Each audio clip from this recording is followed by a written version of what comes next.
द्वापर युग में पृथ्वी पर असुरों के अत्याचार लगातार बढ़ रहे थे।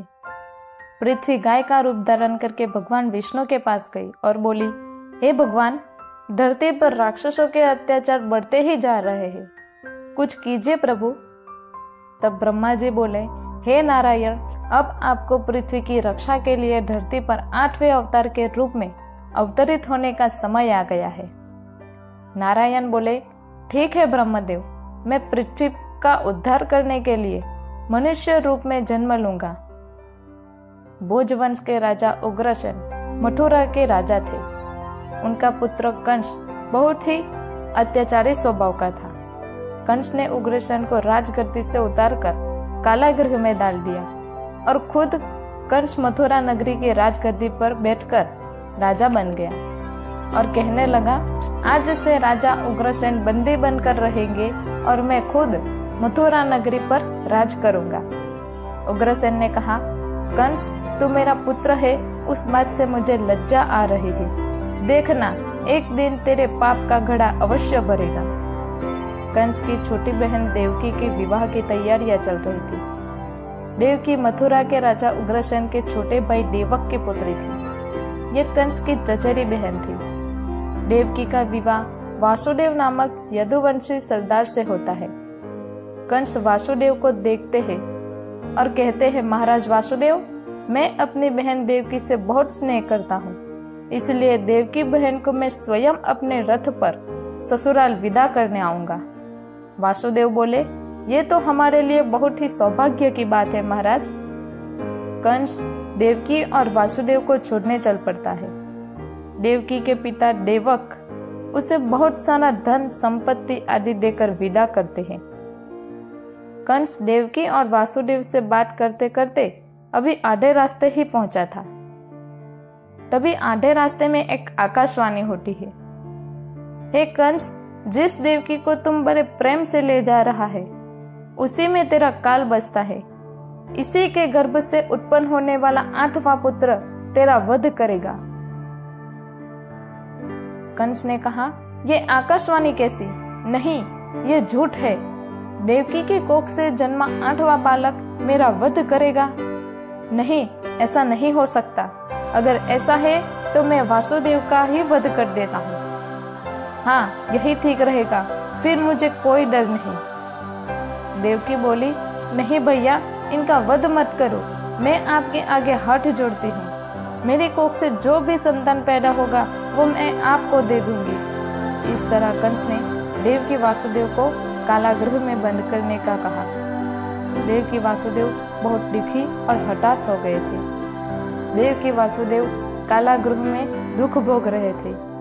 कंस देवकी और वासुदेव को धमकाता रहता था।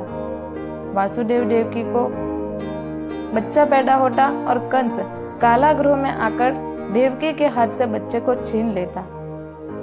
कंस बहुत ही क्रूर और अत्याचारी राजा था, जिसे प्रजा भी डरती थी। अत्याचारी कंस ने देवकी के 7 बच्चों को जन्म देते ही मार दिया। अब 8वां बच्चा आने वाला था। देवकी वासुदेव के कारागृह में बंदी रहने की बात नंदगांव में वासुदेव के मित्र नंद के कानों तक जा पहुंची। नंद ने सोचा कि देवकी के 8वें बालक को जन्म देने वाली है और यशोदा भी गर्भवती है, तो मुझे देवकी के 8वें बच्चे को बचाने के लिए कोई युक्ति सोचनी होगी। जिस समय वासुदेव देवकी को पुत्र पैदा हुआ, उसी समय यशोदा के गर्भ से एक कन्या का जन्म हुआ। भद्रपद के कृष्ण पक्ष की अष्टमी को रोहिणी नक्षत्र में श्री कृष्ण का जन्म हुआ। उनके जन्म होते ही जेल की कोठी में प्रकाश फैल गया। वासुदेव के सामने भगवान ने अपना रूप प्रकट किया और कहा कि वासुदेव, मैं बालक का रूप लेकर देवकी के गर्भ से जन्म ले चुका हूँ। मेरा ये अवतार कंस के संहार के लिए ही हुआ है।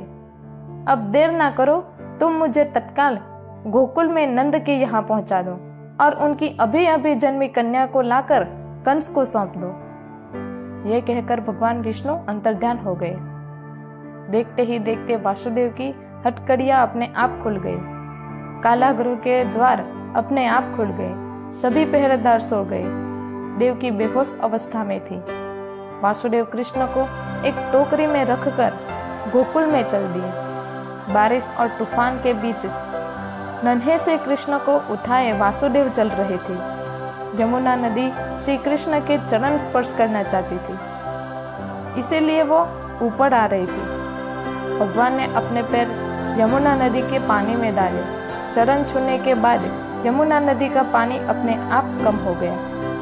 भगवान श्री कृष्ण की इसी लीला को वासुदेव भली भांति देख रहे थे। वो यमुना पार करके गोकुल में नंद के यहाँ गए और वासुदेव कृष्ण को नंद को सौंप दिए और यशोदा की कन्या को लेकर वापस कारागृह में लौट आते हैं। वासुदेव के वापस लौटते ही कारागृह के द्वार अपने आप बंद हो जाते हैं। वासुदेव जी के हाथ में हथकड़ियां आ जाती हैं। पहरेदार कंस के पास जाते हैं और बताते हैं कि वासुदेव देवकी को कन्या हुई है। यह बात जानकर कंस हैरान हो गया, लेकिन फिर भी उसने वो कन्या को देवकी के हाथ से छुड़ाकर पत्थर पर पटक कर मारना चाहा। वैसे ही कन्या कंस के हाथों से छूटकर हवा में आ गई और देवी का रूप धारण कर लिया। देवी ने कहा, हे कंस, तुम्हें मुझे मारकर कुछ प्राप्त नहीं होगा। तुझे मारने वाला तो कब का पैदा हो चुका है और गोकुल पहुंच गया है। यह कहकर देवी अंतर्ध्यान हो गई। यह देखकर कंस गुस्से में आ जाता है। कंस ने कृष्ण को मारने के लिए अनेक दैत्य भेजे।